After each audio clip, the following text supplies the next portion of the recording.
Hello, folks. Welcome back to World War II TV and the last show of this week. And then we've got one on Monday. Then I'm off for a few days going to We Have Ways Festival, then coming back and doing more content after then. So enjoy this one while you've got it. And we're here with Brad. Brad is taking time out from his own channel, OTD Military History. Link, of course, is in the description below to talk about the attack on Carpiquet Airport here in Normandy in July 1944. So I'll bring him in now.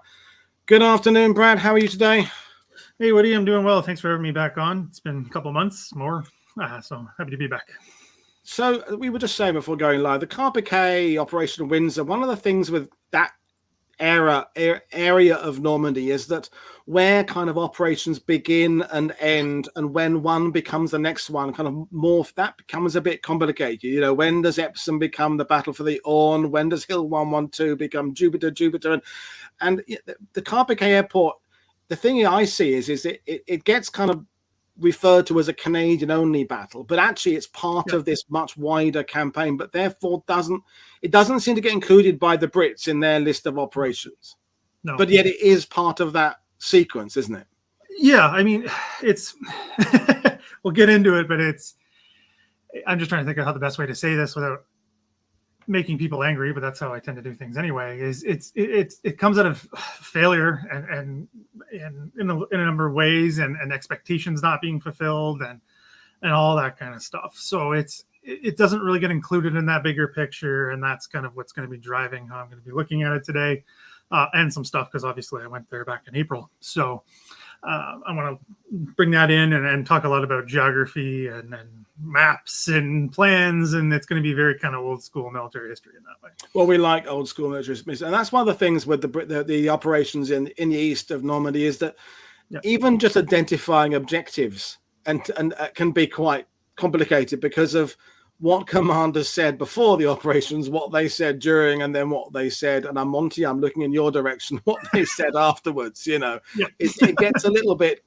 complicated. But actually, at the heart of that, and this has reminded me with the show I did with Mark Scott yesterday, is that the actual experience of soldiers get overlooked in all the kind of the dick waving, as Alex Churchill would say, about command and leadership and objectives.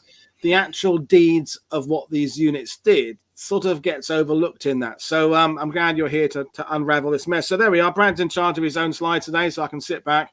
Folks, fire away with questions and comments and things, because everybody's got opinions about these battles because they're so well written about, but maybe not always so well understood. So over to you, Brad. Yeah, well, that just sums up Operation Windsor, and then the fighting in and around Carpiquet Village in the airfield from July 4th to 5th.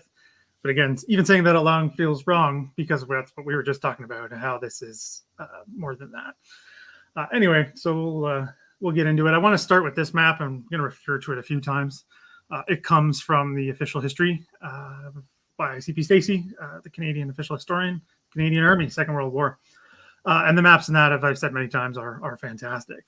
So why this one is outlaying the operation. It's not a large area. I mean, you know that, Woody, and going there again. And it's kind of self-contained in a lot of ways, literally, as you can see, by roads and the airport itself, the airport today.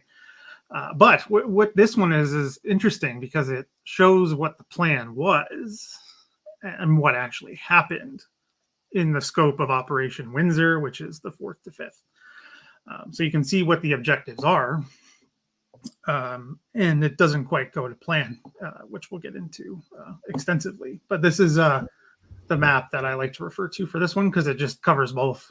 And usually it's hard to do that in a map of the objectives and what really kind of happens. So kind of the impetus for all of this is, well, obviously my interest in Normandy and trying to understand the bigger picture and all that stuff. But I don't know if he's watching. I didn't see him or not. He might be busy. But one of our own, David Patterson, wrote an article about this that really kind of sparked my newfound interest, imagination. I'm not really sure which word to use, but the idea, and I've seen it in other sort of criticisms and other books, is, well, why attack Carpiquet Airport on the 4th of July if you're just going to hit Caen on the 8th anyway? What's the point? He just showed up now, so good timing. So what's the point, right? Why attack this place when you could just attack as part of the broad front? That's going to be Charnwood. So It has a lot to do with other operations in the area, and this is one of them. Pretty well known. I think you've covered Epsom several times on the. Not really. No. No. Interesting. Anyway, so this is just a quick map I found. It's again an interesting one, and I was trying to find one for a follow-up operation. And again, it all mixes together. So I think your comments early on were spot on, Woody. So, like I said, this comes from an article that our own David Patterson wrote about the fighting at Carpiquet. So I'm just going to quote directly here for a second. The operations of the 3rd Canadian Division have been examined and re-examined almost since they occurred. Some say that it has been studied to death, and that Stacy wrote the definitive accounts. So why to continue to rake over the coals of Normandy? The answer lies in the evolution of thought about this relatively minor battle in the Grand Campaign. Carpiquet teaches us to look beyond the bounds of national historiography and examine the context of Canadian action within the Allied coalition. So I'm starting with that quote very specifically because, as a lot of your viewers know, because they're my viewers too, is I like to look at this historiography stuff, but not in the boring, dry, academic kind of way. It's an important part of why this battle is understood the way it is and why it's presented the way it is. It has a lot to do with who they're fighting against, but we can get to that later, but also how this operation goes and what's going on around it. As you can see in the map there, you have Caen just to the east of where Epsom took place. So another operation that you might not think is tied to this one, and hope Mike Bechtel doesn't mind, I took his map, is because I couldn't find any others. That's another thing about Jupiter, right? There's hardly anything out there. You can find little bits and pieces, but not a lot. So I took Mike's because it's the best I could find. So anyway, so this takes place after Operation Windsor ends. I don't want to use a word of how it went because we'll get there, but it takes place afterwards, and we're going to get into why. I just wanted to bring this into light of why this is even being brought up and what this has to do with anything on here. And it's just and again, Mike's maps are fantastic. It's like the Canadian tradition of having good maps. Yeah. So Dave's article, which is again fantastic, and you should read it afterwards, is it's short too, which is nice, and full of pictures, which I appreciate. So originally, the plan was to have Operation Windsor go ahead with Epsom, but Epsom's lack of success really kind of ran out of steam on its own, so they weren't going to lump on Ottawa, Operation Ottawa, because why reinforce failure, as we're all aware of.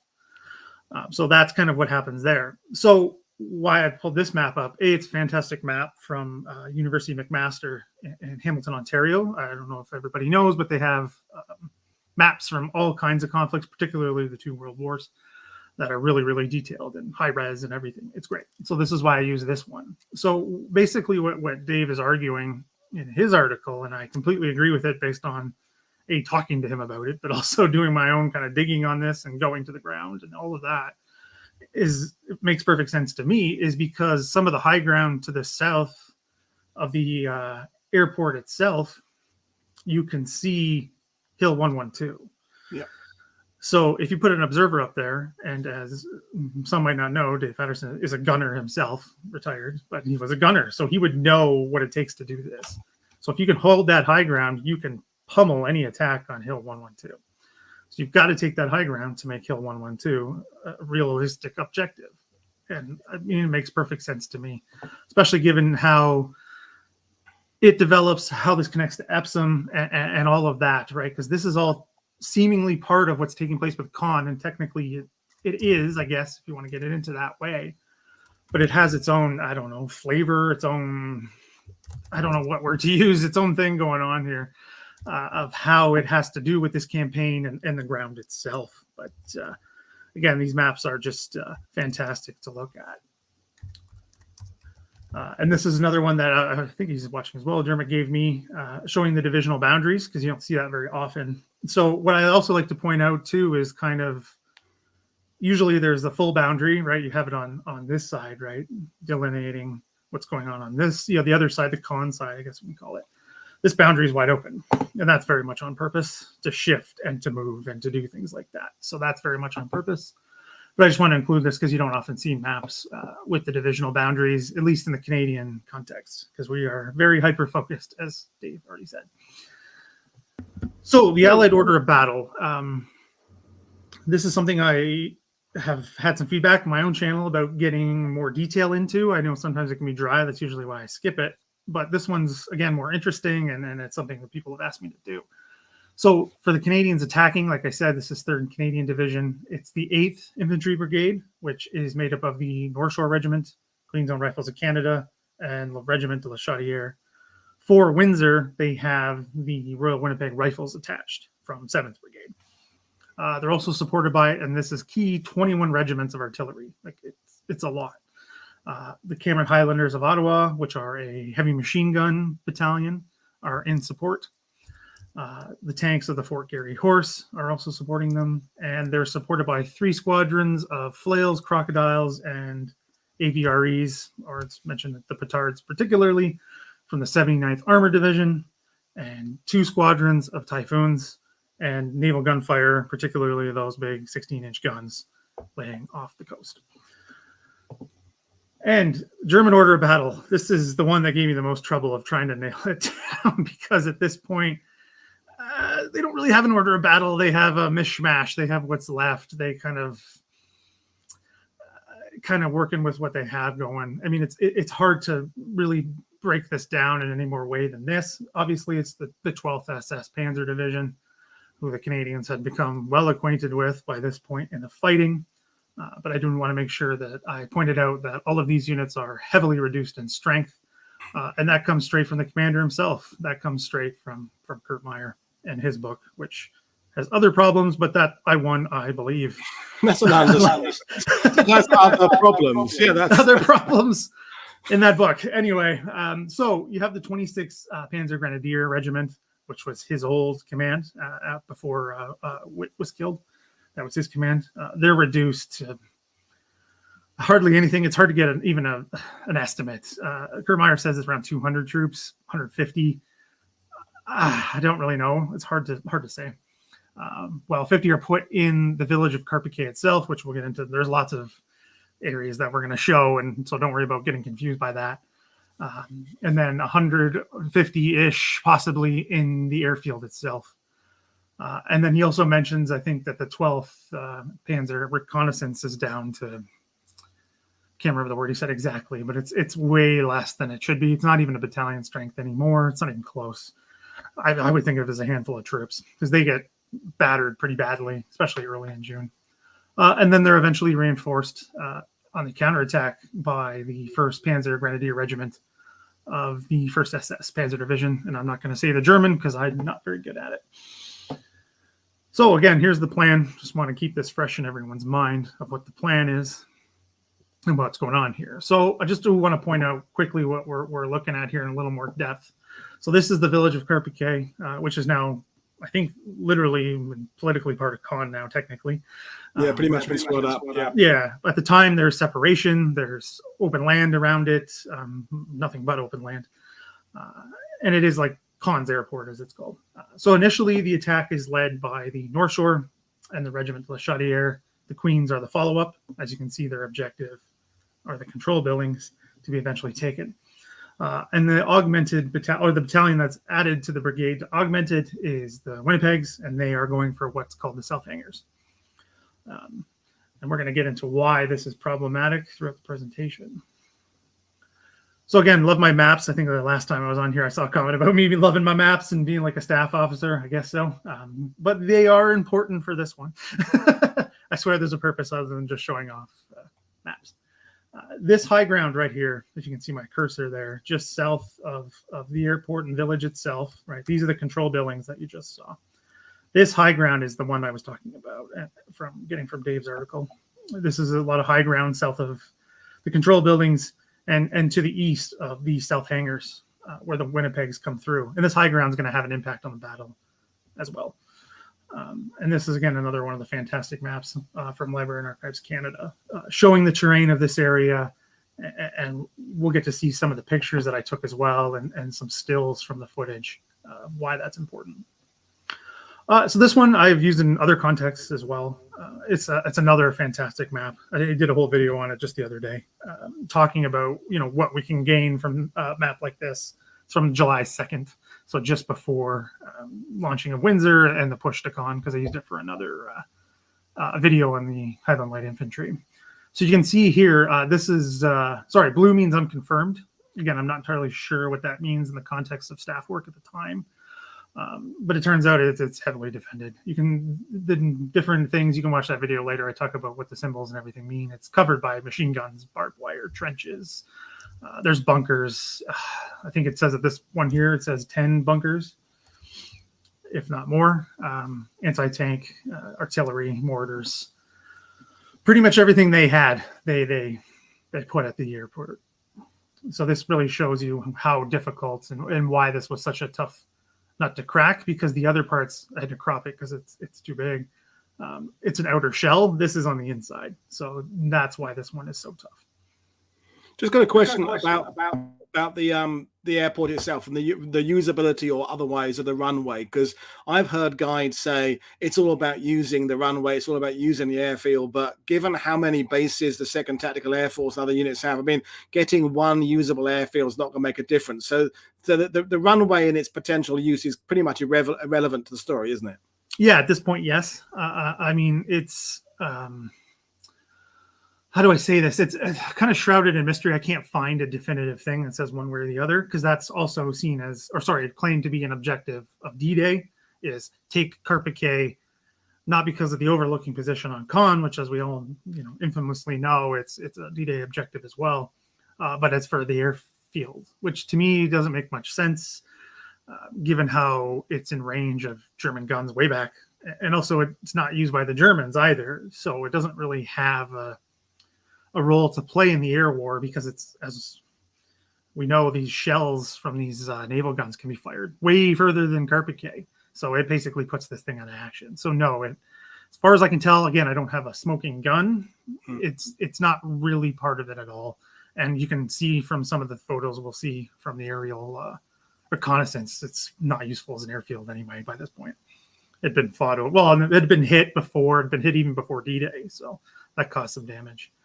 So I just left this up because I think it's just, you don't see it very often, is what the plan is, right? Just pretty much laid out there clearly of what's going on, other than, the map coordinates and everything like that is what the idea is. And things that I just felt was interesting is the wording is just big ships for the Navy. Air Force was not yet known.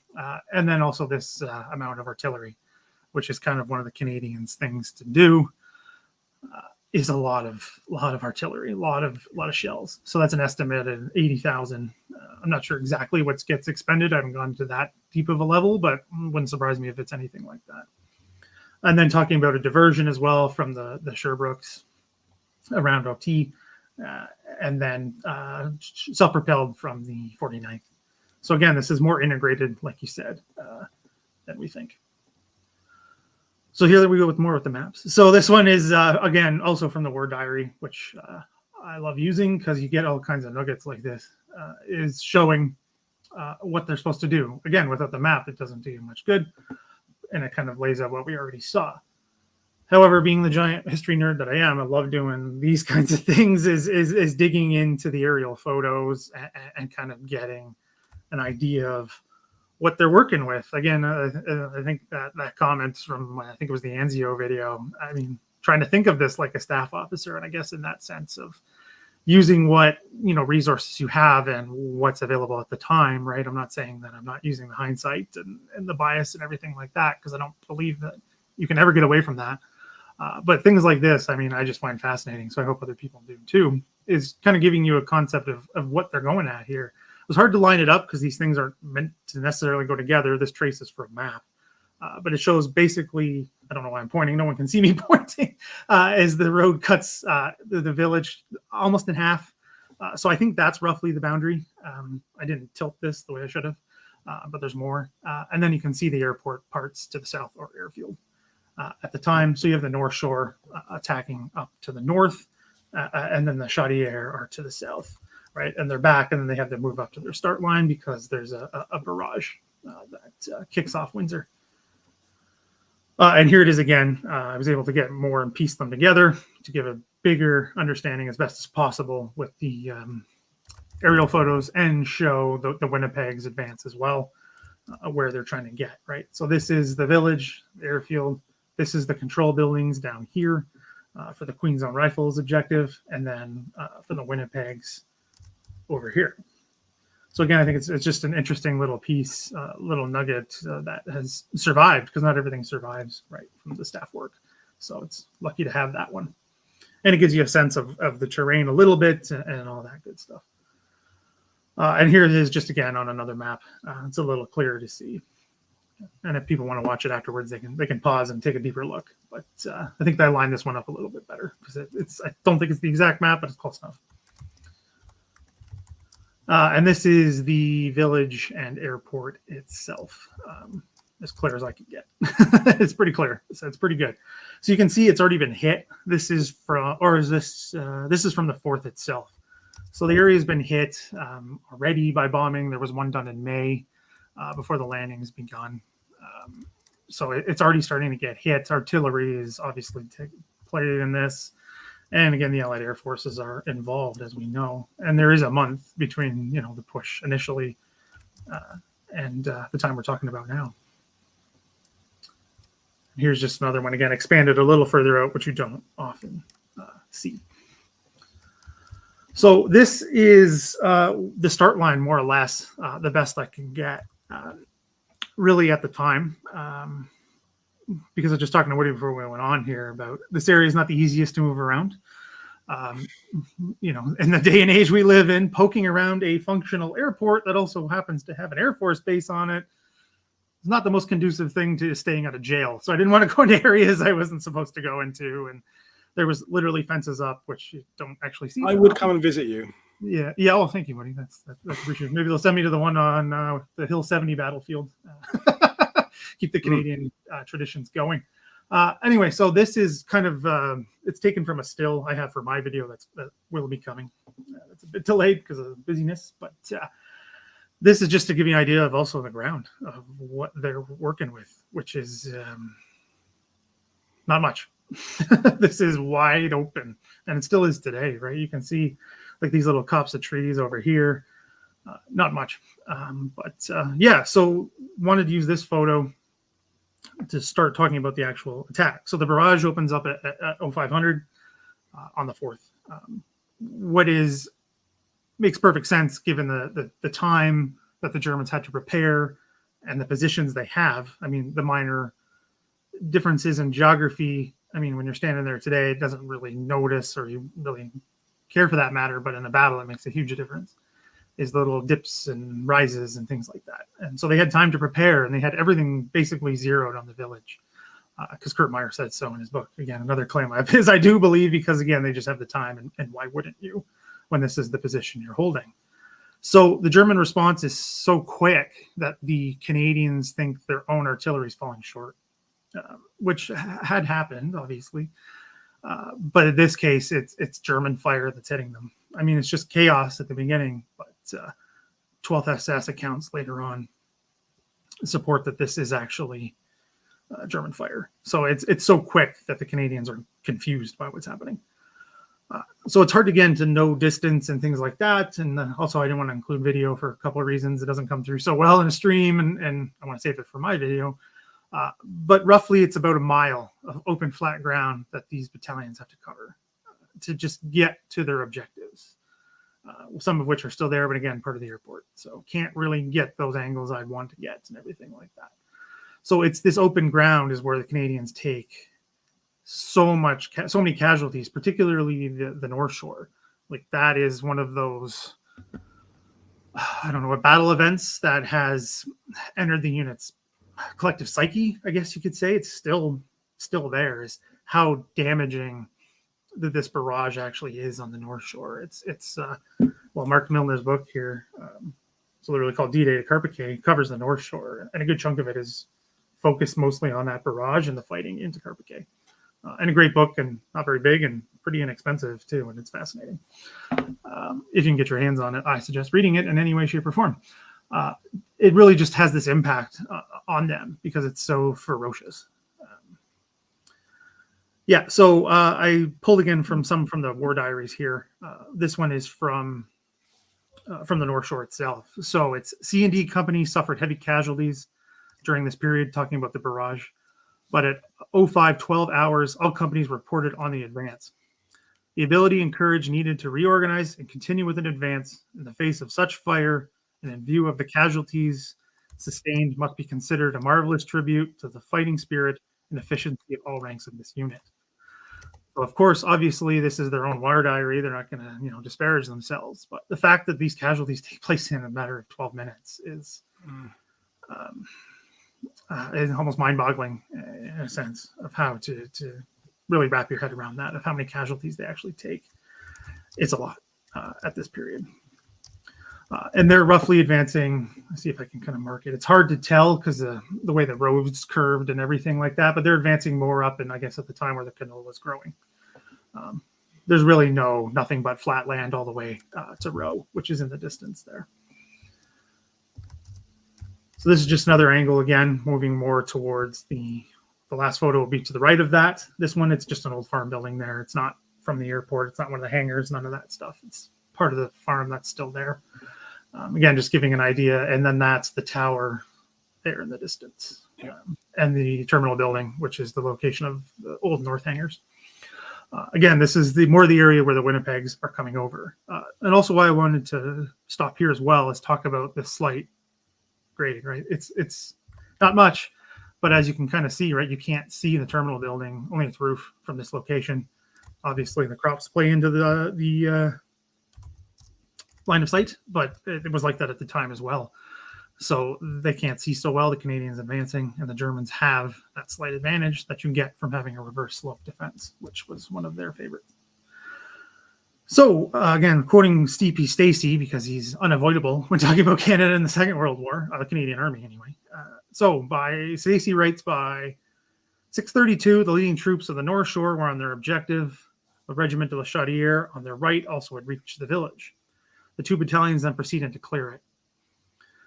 The war diary of the Queen's Own and the 8th Brigade itself present the plan as going, the advance going to plan. While this is technically true, the high casualties are, for some reason, don't register, which I get for another unit makes sense. But for the brigade to not get that in there, it's weird. It's just strange to me, an omission, a mistake. Not really sure, to be honest, why, but that's not mentioned in there really for the time. And it just struck me how sparse these descriptions are in comparison to what comes afterwards. And this one's quoted all the time when talking about Carpiquet, but I do think it's worth repeating. Major J.E. Anderson, who was commander of A Company during the attack, wrote, "I am sure that at some time during the attack, every man felt he could not go on. Men were being killed or wounded on all sides, and the advance seemed pointless as well as hopeless. I never realized until the attack on Carpiquet how far discipline, pride of unit, and above all, pride in oneself and family can carry a man, even when each step forward meant possible death." The regimental history done by the North Shore themselves calls Carpiquet a graveyard of the regiment. And they're not the only ones to think of that. And this is the highest amount of casualties they sustain in one day in the entire campaign. Sorry, 1 second here. Okay, so moving forward with the attack from the towards the village, with the North Shore and the Chaudière. So roughly around 1,300 to 1,500 hours, 10 tanks are sighted off of the North Shore positions inside the village or just on the edge. It's kind of like a mixed defense. Are sighted. So the counterattack is starting to move forward, and they're able to move some of the tanks that were in amongst the buildings of the airport. Sorry, I forgot to mention that off the beginning. There are tanks there from the beginning. What's really left of the 12th Regiment of the division is kind of just sparsed in around the buildings, the ruined buildings, to hide them from the dreaded Allied air forces. So they're trying to get in there and dig in. So they see these tanks. The Queen's Own Rifles, like we saw in the earlier map, are eventually able to follow up and get into the village because they're supposed to press on. However, the other major part of this attack, the Winnipegs, it's not going well. So it's noted across. I'm surrounded by the books of anywhere Terry Kopp's book, Reg Roy's book, The Official History, Mark Milner's book, all of it, even and all of them, and the last one, Mark Zilke's book as well, because I'm literally surrounded by them all, is that it doesn't go well from the beginning. So as soon as they cross that start line, they get pummeled from the artillery, which includes rockets from the Nebelwerfers. I probably said that wrong. Machine guns from those positions that we saw marked on that map, those blue lines. They are just walloped by this basically from the beginning, and mortars take a heavy toll. And that's mentioned through pretty much every primary source I was able to find, is the mortars are mentioned throughout. So initially the tank squadron from the Fort Garry Horse, I didn't get which one. I should have. I didn't. Is initially held in almost a reserve role. They shoot, as it said, they shoot the infantry onto the objectives. Again, it doesn't go so well because of how difficult these positions are and how dug in the Germans are. Right? They had pre-invasion time, obviously, to build these concrete and positions and everything, and we'll look at one in a bit. But also to dig in and literally dig in and add to the trenches and everything like that. So they have to bring up the squadron faster. However, it doesn't really do too much. It's not until 0900 hours, right? So this starts at 05 that they reach the first, the nearest hangar. So that's 4 hours to clear basically almost what you can see in this photo, which isn't that surprising if you know what they're facing at this point, but it can still kind of be mind-boggling to think about how long that went on. So they're also supported by, as I mentioned earlier, those crocodiles. So those are the Churchills that are equipped with flame-throwing equipment. Those are brought up because, again, the attack is not going well because of these pillboxes, and many of which are still there. And I don't know if David O'Keefe is watching, but he's told me they're still marked by the flamethrowers. There's still burn marks on some of them because they're part of the French base now, or at the time. I'm not sure if it's still active or not, which is interesting because you don't often hear this when it comes to Carpiquet. And this is early on in the attack, is the war diary of the Winnipegs calls the crocodiles useless. You often hear that's what does the trick at Carpiquet, but initially it doesn't do much. They have to fall back because they're getting hit by those machine guns. But that high ground that we also looked at, that was important for Hill 112, is where this defense is taking place. They're being held up by that high ground. And the one thing the Germans always had was lots of ammunition and machine guns. So that does a number on them. So they have to fall back. So they fall back to roughly, I think that there's another, sorry, I keep pointing on this side. I don't think I can get much. Yeah, so there's a little bit of the village. This is outside Marcelette, if I'm saying that correctly. There's a little bit of a wood on the other side. I didn't really stop there because I couldn't get a good spot. But there's another wood there. They fall back to that because it's not going well. So they fall back to that. So they try to do it again, another attack at around 1600 hours, so 4 p.m. They advance again.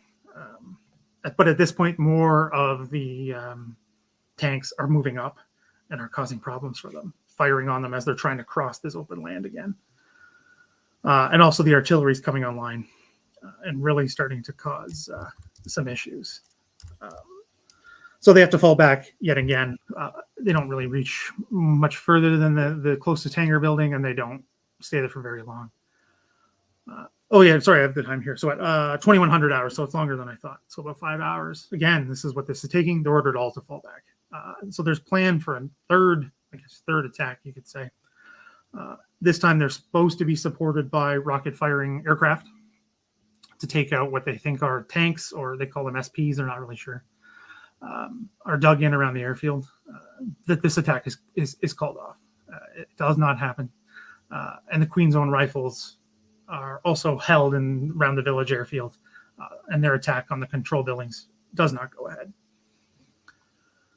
So I was able to find quite a few quotes from those who fought there, from the various units, through the Canadian Encyclopedia. If you don't know that, it's a great resource. It's got all kinds of articles about Canadian military history and Canadian history, but they also have a ton of primary sources.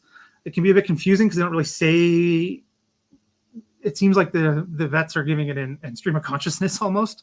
So you have to be able to kind of parcel through and understand what they're talking about. And they also don't really say when the interviews are done. The dates I have seen are around 2010. So again, I'm mentioning that to take some of this stuff with a grain of salt. You've got decades later and things are mixed up. Like I saw the one, he was mixing up Carpiquet and tractable sentence after sentence. So it was a bit hard to parcel out. But some of these were really, really striking to me. So this is from Lorenzo Tremblay of the Chaudière. He says, I was in Carpiquet for almost a week. We went through Roe, Comblain, Roe, and Carpiquet. At Carpiquet, it was terrible because, and this is something I should have mentioned off the hop here, is the little bit of the English-French divide that is still particularly problematic at this point in Canadian history comes in here. He says, at Carpiquet, it was terrible because the English, bracket Canadians, had taken it, meaning Carpiquet itself, but they were too quick to celebrate, and the Germans counterattacked. It was us, the Regiment de la Chaudière, who had to win back Carpiquet. We took a real beating. We lost a lot of people.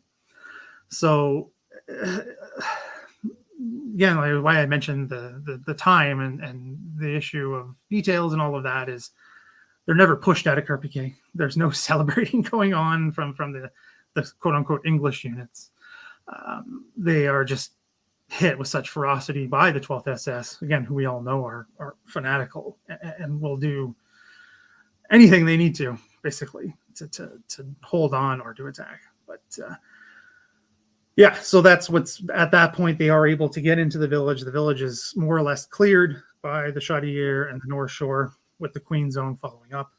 And as we just mentioned, the Winnipegs have been pushed back again.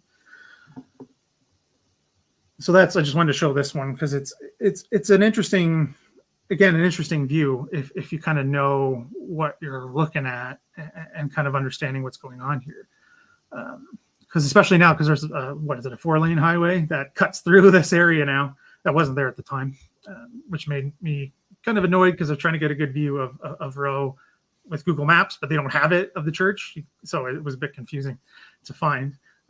Which you can still drive down though, I think. Anyway, that's in the distance there. And again, I just wanted to show kind of this area if you're familiar with those maps, and you can look at this afterwards, which I highly recommend is just piling over a couple of these maps for a few minutes to get an understanding. That's Row in the distance. So again, it's almost like a contained in a way battlefield to that in that sense. So there's that high ground again. Just wanted to highlight that for the Winnipegs and what they're dealing with, because those are the control buildings right there. And this is that high ground that I was mentioned off the top of my head from the War Diary 3 or 4 times of causing the issue, because this is where they take fire from as soon as they cross the start line down here right away. And again, it's just a fascinating map to have available. We had the question from David K about were any of the fields mined, and if they weren't mined, why weren't they mined? Excellent question. So yes, some of them were. It doesn't really come up too much as being an issue for the Canadians anyway. It's not hardly mentioned. Engineers don't seem to have much of a role in this, in that sense. I mean, they do come later, because in terms of minefields, sorry, this doesn't exactly answer the question, but the biggest thing I was able to find is that the Canadians were frustrated that the German fire was so heavy that they couldn't set up their own minefields. So it seems like the German minefields aren't much of an issue. There are some covering basically around the area of the airfield where the Chaudière are attacking.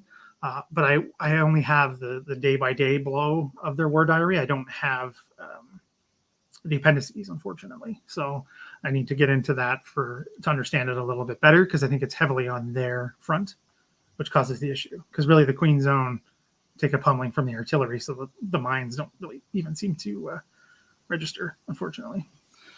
Okay, is there any other questions while we at this point? we had one about which were the elements of the SS flak units that were defending. It's the 12th. But they're, what is Meyer says, they're basically non-existent at this point. Okay. They've basically been wiped out. Same with the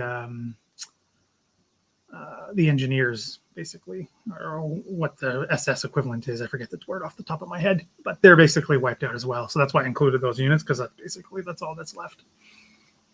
Okay, thanks. Yep. So again, you've probably seen this photo. It's used a lot.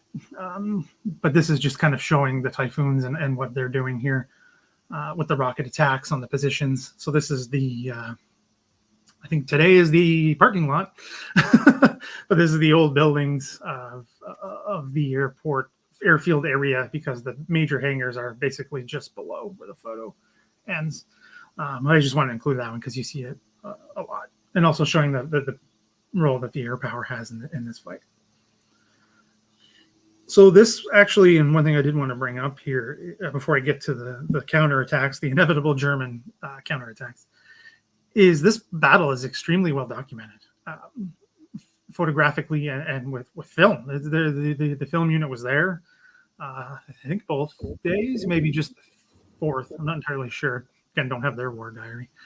But it's really well documented. So this is the Queen Zone moving forward, right? Because they move up later. So they're able to get some of those photos. These are some of the combat photos as well, right? You got a soldier who was unidentified, unfortunately, on the Bren. And then this one is always interesting to me, obviously, with the YouTube connection, is this sequence is also filmed and used in the newsreels. Is these members of the Camerons of Ottawa firing. As far as I can tell from the other footage and some of the other photos, that's towards the airfield. It's hard to see because they're obviously trying to hide. So you can see a little bit, but it's just fascinating to me how well documented this one is in that sense. And again, quite a few SS prisoners are actually taken here during Operation Windsor. It's interesting because I focus on this a lot because that's the Canadians' basically main nemesis, and Normandy, it's unavoidable to talk about. But you see all kinds of comments that get thrown around about what the Canadians did or didn't do with 12th SS prisoners, right? It's claimed after the discoveries and the first week after the landings of what happened to those POWs, some of them anyway. They don't take any POWs of the 12th SS. They're shot out of hand, all of this stuff, which is not true. I mean, obviously you can stage a photo, but there are interrogation reports, kind of all throughout these war diaries of all different time periods. So I just wanted to highlight that as well. And they did surrender at Carpiquet. That's another thing, right? It's presented as this suicidal holding on to the airfield, right? And I mean, their commander, Kurt Meyer, very much encourages that. And you can even get that in his book, which I had to use. It still makes me feel dirty to use his book, but online, so I don't have to pay for it. So you just kind of get that, that sort of fluff pop terrible history that people tend to think, and it gets associated with certain battles. And I think this is one of them because of the ferocity. And it's just not the case and how this goes. So that's why one thing I did want to highlight here.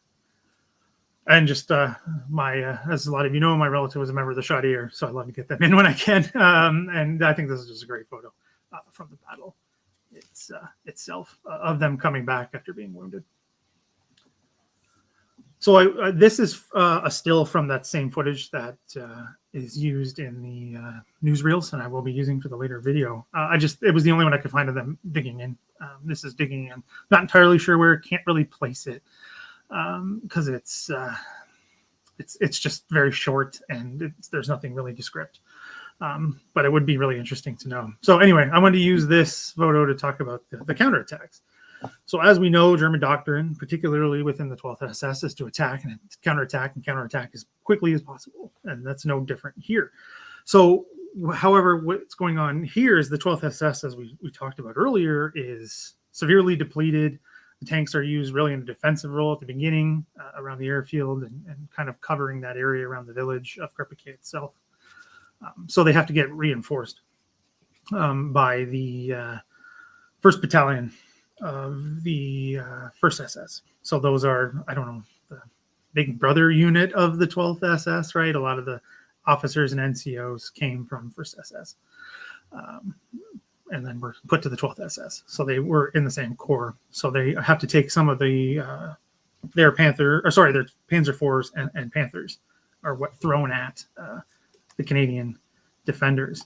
That's something that also every war diary, even the units that are a little bit further back, are mentioned, particularly even before the counterattacks begin around 100 hours on the 5th itself. So the literally middle of the night, is the artillery is constant. It doesn't stop.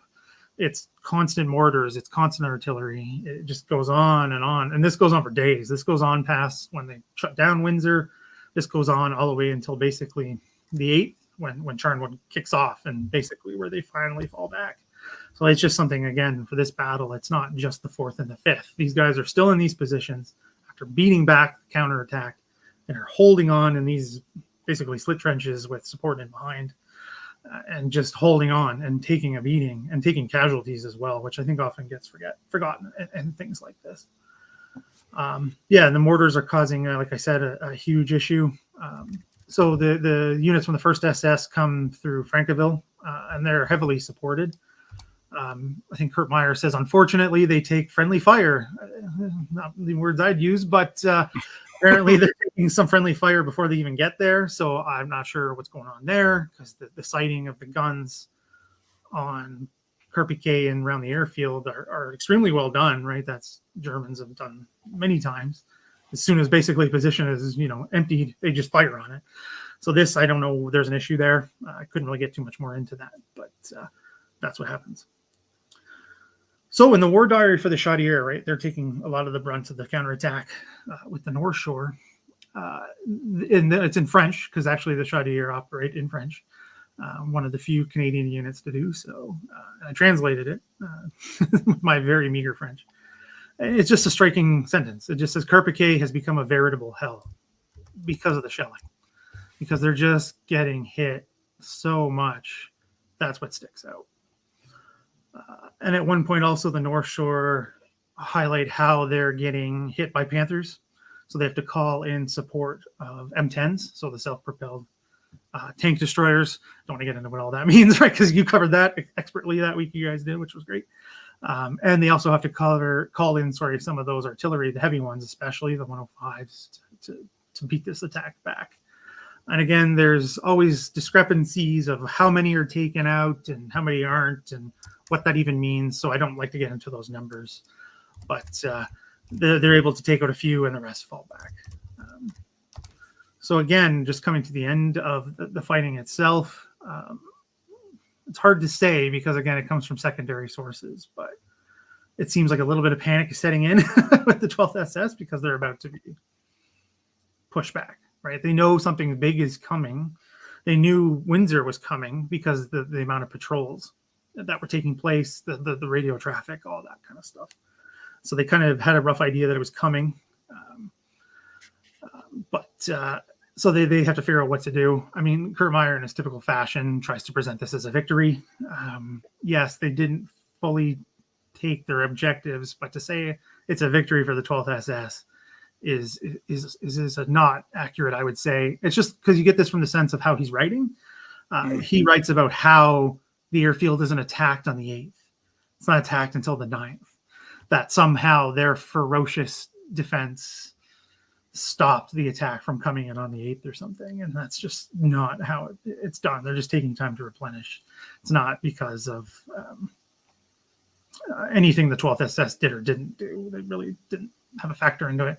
And this comes from the Queen's Own war diary, because they were the ones held back, right? They do take casualties from the mortaring, but they're used to push forward on the 9th. And why I brought that up. So eventually they're just clinging in, digging in, like I said. Eventually the mortar brigades just start pummeling them. They're set up with, and this was one I hadn't seen before and don't know very much about, is 110-pound high explosive mortars and oil bombs, apparently. So they launched these oil bombs that just cause fire and chaos because of the smoke and everything. So, and Stacy's somewhat demure way of writing, Stacy said it made it a very nasty place. So they have to hold on here until Charnwood kicks off. So they hold on again for 4 more days for the start of Charnwood when the Germans pull back. So it's the entire airfield, south hangars, the control buildings are not taken until the 9th, when the push continues on to Caen and to the Orne. So a few more quotes I just wanted to share, and they came from the Chaudière. I couldn't really find much from other units. So this is Louis Tremblay of the Chaudière. He said, it could never be as bad as that. It was dreadful. It was never as bad as that. We had some tough battles, but nothing like Carpiquet. We had our first rest after 39 days after landing on the 6th. So this is Albert Lalonde, also of the Chaudière. He said, after those towns were taken, so talking about closer to the beach, we passed through them to take Carpiquet. That's where the big battle occurred. We fought hard there. A lot of people died and a lot were injured. From Bernay-sur-Mer, we went to Carpiquet, and the battle was on. It didn't stop. You couldn't take 1 inch of ground without fighting for it, that's for sure. It was a battle from start to finish. That's where we lost 3/4 of the regiment. The guys were either injured or killed between Bernays and Carpiquet. We lost our entire regiment there. So I just wanted to include that one as well, because like I said, for those enthusiasts in Canadian military history, particularly Normandy, knowing about Carpiquet for the North Shore, it's massive, right? Mark Milner is very well known and wrote on this. It's equally almost as jarring for, if not worse, based on these accounts, for the Chaudière as well. Like they take a pummeling too. And I mean, there's reasons why they don't get attention, because it's French Canadian and a whole bunch of stuff. Maybe we can talk about that another time, or if there's a question about it. But yeah, so I have the collective numbers for the casualties. I think they're covered in. They're not covered in the official history. I'm not entirely sure, honestly, where they're broken down by battalion, unfortunately, off the top of my head. Anyway, so Canadian total casualties are 377, which is 127 dead. And that's for the 4th and the 5th only. That doesn't include after. So German casualties, debate, shocking. So 2 days, for the 2 days. So Terry Kopp, in his book Field of Fire, also the first edition, which is a bit older, notes that the 12th SS lost 155 men. That's total casualties, as far as I can glean from other sources as well. And Mark Milner says this is the standard number given for SS casualties for the 4th to 5th. However, he argues that this is not an accurate number. He says those are the only numbers that were given or admitted to by the 26th Panzer-grenadier Regiment of the 12th. He estimates their casualties actually to be around 340, if not higher. And I think I believe it, because some of the accounts as well, particularly after the counterattacks, the North Shore said to have counted 100 dead in front of their lines alone. And that's on the 5th. So, I mean, that number just doesn't quite fit for what we've seen here. So this is, again, just some more photos. This is them moving through once the village had been captured with some anti-tank guns and everything you need to do to repulse attacks. And again, this is just from that still from that footage showing 12th SS POWs taken during the fighting. And this is obviously taken afterwards when it's safe to get in and look at all this stuff. I mean, it's the painting on Mark's book of the destroyed hangars. It's a famous painting in the Canadian War Museum as well. Just how shattered these things are. I mean, there is a plane in there, which kind of surprised me a little bit of how, I mean, it didn't just get ripped to shreds, but it's still there when they took these photos on the, I want to say 10th or 11th, maybe 12th, something like that, a couple of days later after Charnwood had kicked off. So again, what this whole thing was talking about, right, is this part of the capture of Caen? I mean, technically, yes, because, like we said, it's murky and confusing. I mean, later it becomes part of it. Again, I can see Dave is still here, arguing that that's not the impetus for the attack. The impetus for the attack is Jupiter, which takes place on the 10th and to the west. So again, just want to include this map because it is connected. It's all connected. This is big picture stuff that I feel Canadians, and I'm part of this problem myself. We get the blinders on, we get that tunnel vision, and we don't try to break it out because of I don't know. All kinds of reasons, and some of it has to do with that Canadian chip on the shoulder I talk about. But definitely something we need to be better at, all of us who do this. So this is just quick here. I want to show some photos. This is fascinating to me. Growing up in North America, this is a small airport. You can literally see here. This is the entrance. It's not big. Yeah, not a big place. The bunker is just sitting there out in the open. I mean, probably shouldn't do anything to it, but it's right there. So you can go take a look. I mean, I got the parking gates were up, which I've never seen that at an airport. I thought I was going to have to pay. But yeah, you can get pretty close. Check it out. I don't know the actual story around this one. That's kind of why I want to dig into the Chaudière a little more, because I think they take this. And I only saw sparse quotes about bunkers and how they were taken, but I couldn't say which were which. But this definitely has to be one of them, because this is Chaudière territory. So yeah. And this is just showing on one of the aerial photos of what it looks like at the time, where said bunker is now, kind of giving you an idea of what it looked like at the time. So this is the memorial just up that parking lot from from the terminal building itself, remembering the Canadian units. Couldn't play enough with the contrast at the bottom there about what that plaque says. I think it's just talking about when the memorial was dedicated and who did it, but it's looking a little rough at the bottom there. It's doing better at the top, but it looks like it's been there for quite some time. Can't really make out a date, unfortunately. Well, I took a photo of it a couple of weeks ago, and it was all tidied up for June. Oh, there we go. It's all been cleaned up. I'm going to try and find that photo now, maybe share it. But this is what happens when you go before big anniversaries, I guess. Yeah. Anyway, so yeah, I just wanted to, one of my interests is commemoration of war. So I go to all the memorials I can. So I like getting photos. Thought I'd share those. And this is the one in Carpiquet itself. It was really, really well done, in my opinion. I mean, aesthetically and all that stuff. It's in the middle of the main, it's not intersection. I don't know what you guys call it in France. The main part of Carpiquet in the middle there. Yeah, village green. I don't know what you call it. Yeah, I don't know what it's called over there. Or even, yeah, it's more like a village green almost. There was a fish selling market going on when I was there, which was interesting. Didn't have a kitchen equipped with anything, so I couldn't get any food, unfortunately. But yeah, this is one of the memorials. And I'm just going to leave this up real quick so people can see some of the sources I use, the secondaries anyway, using war diaries, those quotes from the Canadian Encyclopedia, and yeah, some stuff from the brigade level as well. So yeah, that's all I have. Well, brilliant stuff. We've got quite a lot of questions. So a comment. So thank you first to Sheldray in the sidebar for answering most of the questions as they've been coming up. But I think this one is a comment. We took a former Canadian Army commander to this ground and asked him how he would attack it today. He said you would need APC, so armored personnel carriers. Yep. I can't disagree with that.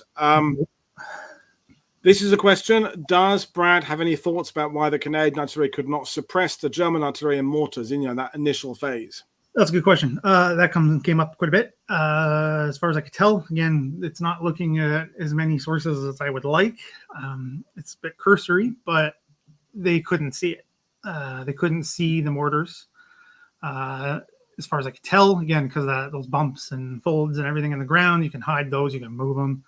And the Nebel Warfers, I believe, don't come online until later, or they think they're in a different position. I can't remember off the top of my head. They might be marked on that map, but again, I don't know how much that unit, it's the 7th mortar or something or other. Again, I get confused by the German names and don't speak German. So there's quite a few of them in the area, but I'm not sure how many they have. So I don't know how you can hit them if you don't know they exist. The counter battery was typically pretty good. This case, not so much, just because they couldn't get in and couldn't see. Okay, fair enough. I have just found my photo. I have to put it as an overlay, so it'll go right in the middle of over our faces. But there's my photo I took in there we June. go. It has all been tidied up. So there we are. I could try and zoom in on that later and find but there you are. That's what it was like after the event. So that's good to know. Another couple of questions. So well, Solder again make another comment about the revenge killings. Yes. There are these anecdotal kind of accounts here and there of stuff. No one's saying there wasn't the other thing, but it's been rather built into something as if it becomes policy, which clearly it wasn't. But that happens a lot on our channel, doesn't it? When you talk about Axis atrocities, someone always brings up in the comments, but what about the atrocities committed by the Allies? And none of us are going to say there weren't things that happened the other way, but they don't follow the same modus operandi. They don't continue as trends. They're usually isolated incidents that get punished. The perpetrators get punished. So we're not saying they don't happen. Yeah, I mean, if you just give me a second on that, because again, I deal with this a lot. I think about it a lot, and all that stuff. What strikes me is, again, you have all those people that don't believe any evidence they're presented, and they just think it's all a big conspiracy or something. But if you start popping every POW you take, that's logistically a nightmare. Instead of just saying, get behind me and take one guy, people tend to think that that's a big deal. It's really not. Is the lack of intelligence. Like, it's through these war diaries all the way down to battalion level, talking about how they're trying to get anything, really, any scrap of information. If you start popping these POWs, you're not going to have any of that information. And this, we have to remember, and why I wanted to bring up those photos and talk about this, because like you said, it's 12th SS. This comes up. Canadians want revenge. That's all that seemed to matter. It's not quite the case in how that goes. And again, it's all anecdotal or third hand. I've never seen anything firsthand. I keep looking, and I will not stop looking.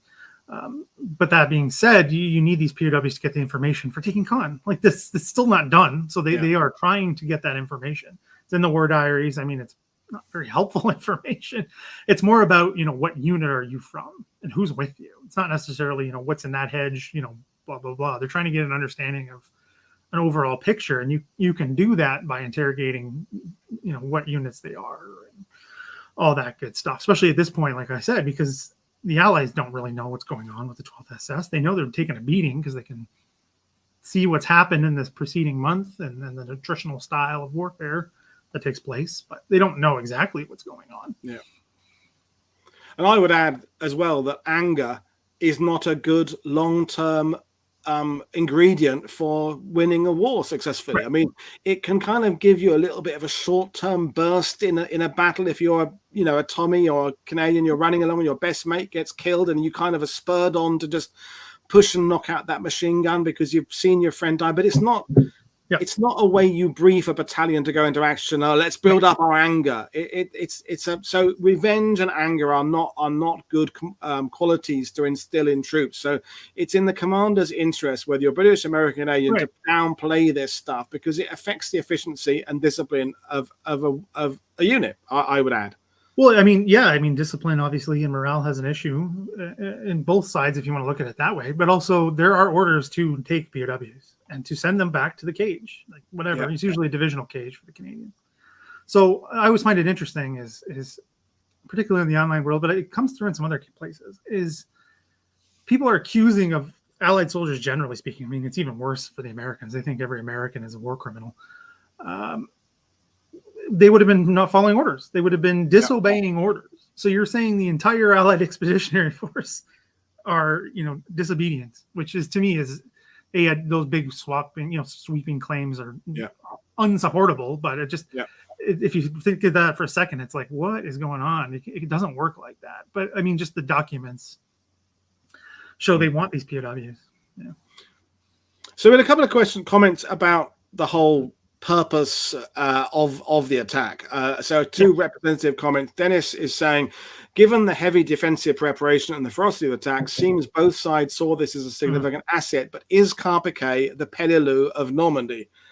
And then Rob, who is, of course, our artillery expert with his own channel, with all the temporary airfields being cleared and established in Normandy, what was the strategic importance of Carpiquet? So we kind of already said that it's not about the airport, that it's the high ground, but these are potentially long discussions that we're not going to thrash out the next couple of minutes. But the whole purpose of whether or not, as you said at the beginning, to attack this either with Caen or separately from Caen, a week earlier, a week later, these are questions that I guess historians have been wrestling with for 8 decades.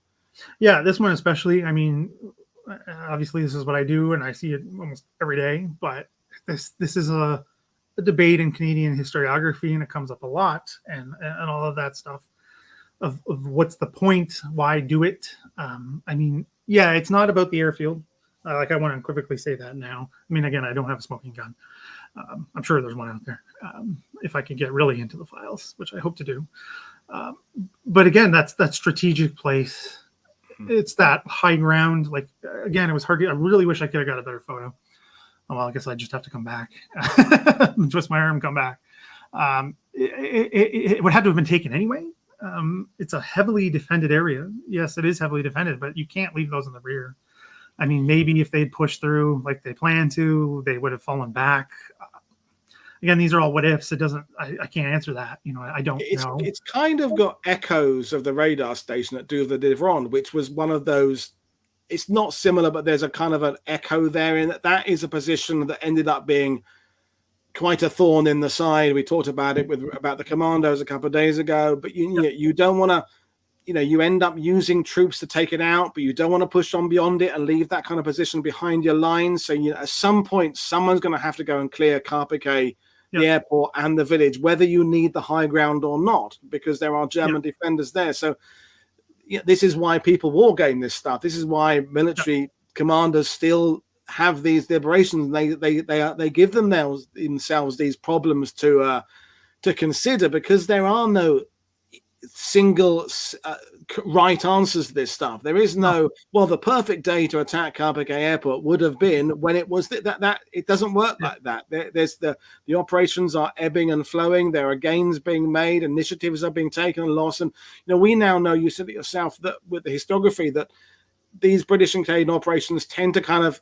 there's an initial advance by the Brits and Canadians that then gets held by the Germans, and the Germans do the counterattack, and then the British and Canadians bring in the bigger force of either artillery or tank destroyers or self-propelled guns. But that's not something that three-stage of a battle isn't something that's necessarily being identified by the commanders at the time. That's something we're more seeing, because we can take these campaign from June the 6th right to August and say, okay, this kind of becomes this. Look how this influenced this, but that they didn't have those tools at the time to kind of see those routes, see that we've identified patterns and trends, haven't we? I suppose is what I'm saying. Yeah, I mean it's the hindsight thing. It comes up all the time. It's impossible not to use it. You can't shut your brain off. I tried. It doesn't work. It's how do I say this? It's, again, a lot of people know I'm not the biggest Monty fan because I think of his attitudes and his post-war stuff is mostly why I'm not a big fan. Anyway, it's if that were true, like you could just bypass this or maybe make it part of Charnwood or whatever, then why even do Jupiter? Why aren't we? Why we could bust it out even further? Why bother? Why have a Jupiter? Caen's just going to fall anyway, right? Where do you call this out, right? You got to keep going with the planning, because that's when he comes up with it. I still don't know, but that's Monty's plan is to try to take and envelop Caen, right? That's his first plan. Doesn't work. He's still trying it with Jupiter, right? It doesn't. It's already kind of helps. Again, it's more about taking, the Odon River and all that stuff. But I think it's all part of this, and it's not something that is ever going to get solved. I mean, that's why I wanted to also cover this battle, because I think it's so fascinating in that sense of like, I'm sorry, I forget who said it, but the Paleoleu of Canada's Normandy or whatever. I mean, I don't see it that way myself, because I know this quote unquote tough nut had to be cracked at one point or the other.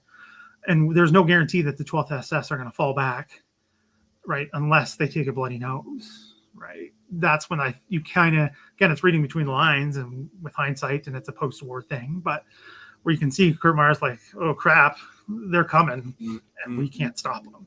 We thought we could stop them, but we can't stop them. So we have to get out of here. And we're both being very careful to not mention the attriting of the Germans, which is the argument I've used myself and will use again, because we now can again look at these campaigns and say, yes, they may not be having their primary success that the Allies are intending, but they are having this effect of just wearing down the German army and wearing down their ammunition, their commanders, their vehicles, their will, etc., etc. But and that's none of these operations are being presented to the men who are taking part in them as all you're doing here, lads, is trying to attrit the enemy. We're just, you're going in there to help wear down the enemy. They're all being told, this will be the one, lads. This will be the one. We will get that spur, that village, that the objective. We'll get that line there where we can see this. But now we're starting to realize there is this chess game mentality about it that we have the benefit, because no one was shooting at us, of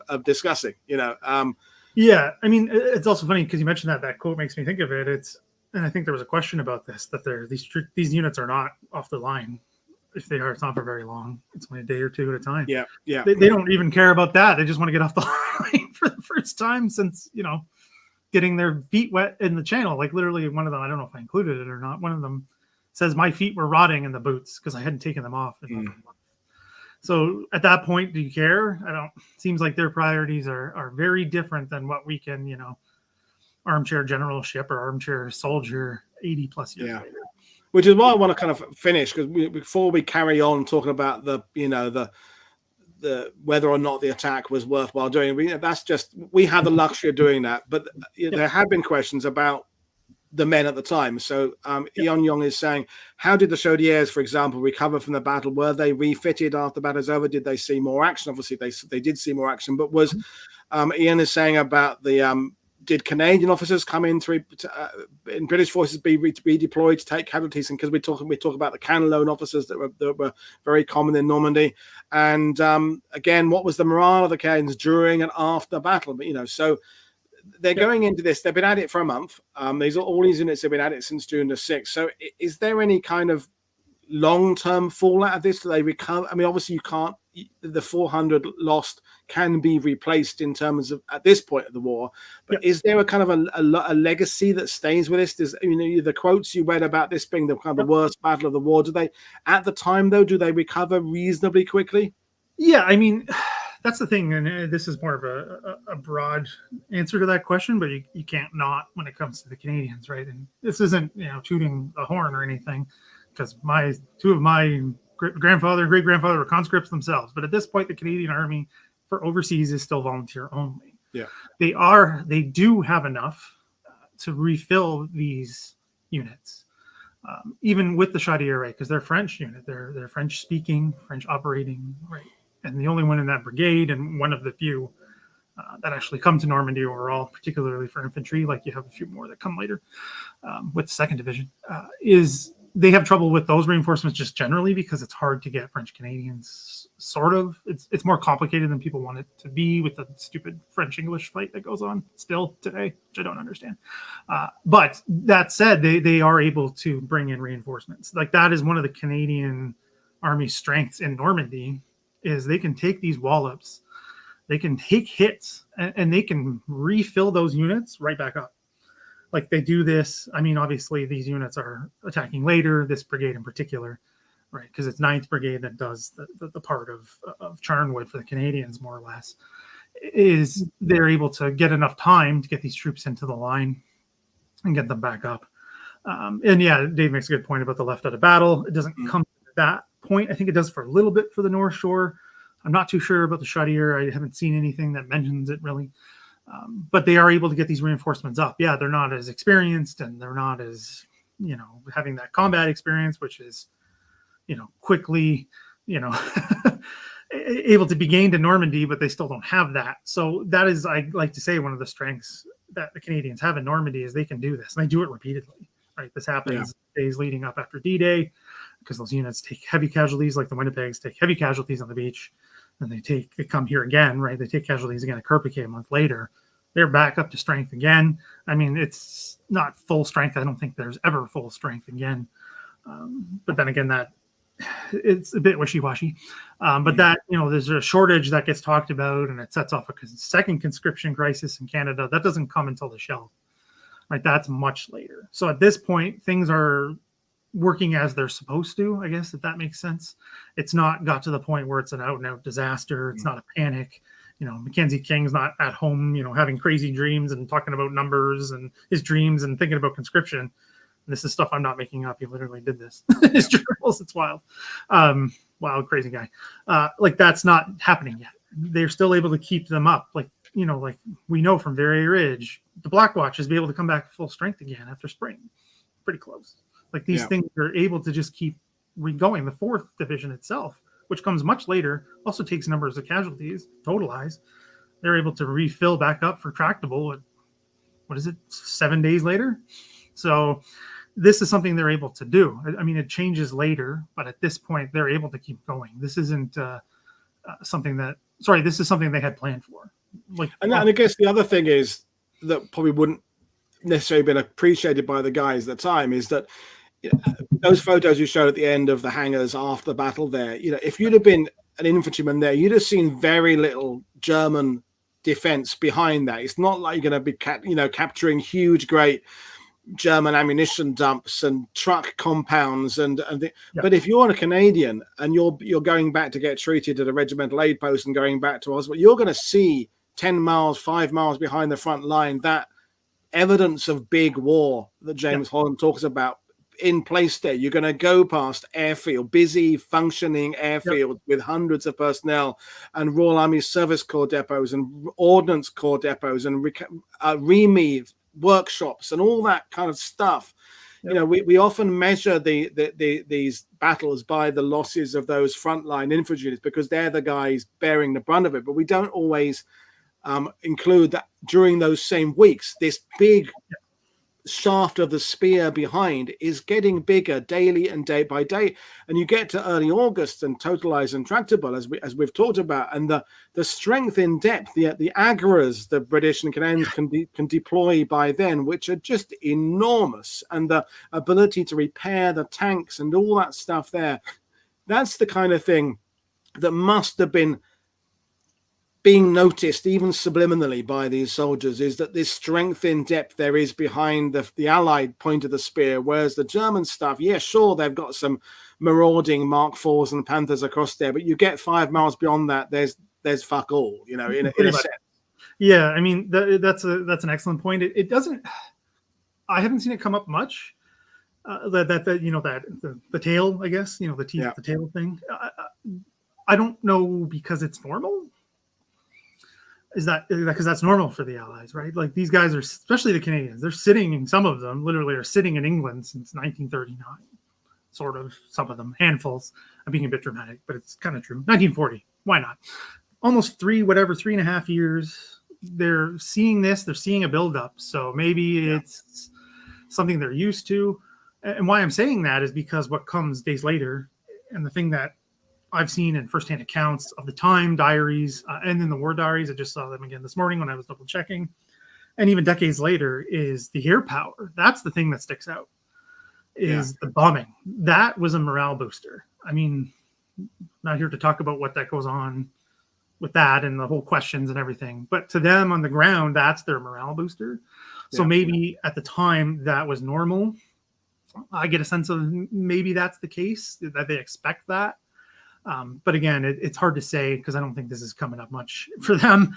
I mean, I like to talk about that. Soldiers' priorities are very different than what we think of decades later, and what we love talking about. Boots and food, feet and food. That's pretty much it. Pretty much mail. That's a big one. I saw someone ranked it. It was mail, food, and smokes like that. That's, and the other, I was going through some German POW stuff, particularly the officers, is that when they're being captured, whether it's an American or British sector, and they're going back, it's not so much the airfields that impress them. It's things like the mobile bakeries and things like that. They go, Jesus Christ, you've got that kind of stuff. You know, it came up in the show with Andrew Whitmarsh about the landing craft we have there just to provide food. That stuff, if you're a German lieutenant and you're captured and you get taken behind, that stuff would have just been mind-blowing. Mobile workshops, dentist units. I mean, because that stuff, the Germans just didn't have at the front line, that you had to go back to a kind of city to get that kind of stuff. So we're going down a massive great rabbit hole of comparing the the entire assets of the Axis and allies in Normandy. But it's an interesting discussion, and it's been fantastic talking to you, Brad. And so, folks, if you haven't checked out Brad's channel, which if you haven't, why haven't you? The link to it is in the description below. Support Brad because he's doing amazing work. It's not just Canadian history, but there's a lot of stuff there. I mentioned his show about the trial of Kurt Meyer last night in the show with Mark Scott. So just go back there and check out his content. And folks, I'll be back for 1 or possibly 2 shows on Monday, but we're talking to the fantastic Joe over in the Netherlands, the author of Fake History, about how myths and legends get established in world. But that could be a massive, great rabbit hole of a show to discuss. So we're looking forward to that. So and then loads of you, if you see me at We Have Ways, those are going to be up at Silverstone next week. Do come and say hello. I'll be wearing my show hat. This is my live streaming hat. I won't be wearing that. I'll be wearing a different hat when I'm out in the ground. And I look forward to seeing some people there. But brilliant stuff. Thanks, Sheldrake, again for answering all the questions. Thank you for all the questions. Thanks, Dave. It's Paul Woodedge for World War II TV saying enjoy your weekend. I'll see you all on Monday. Cheers, everybody. Bye.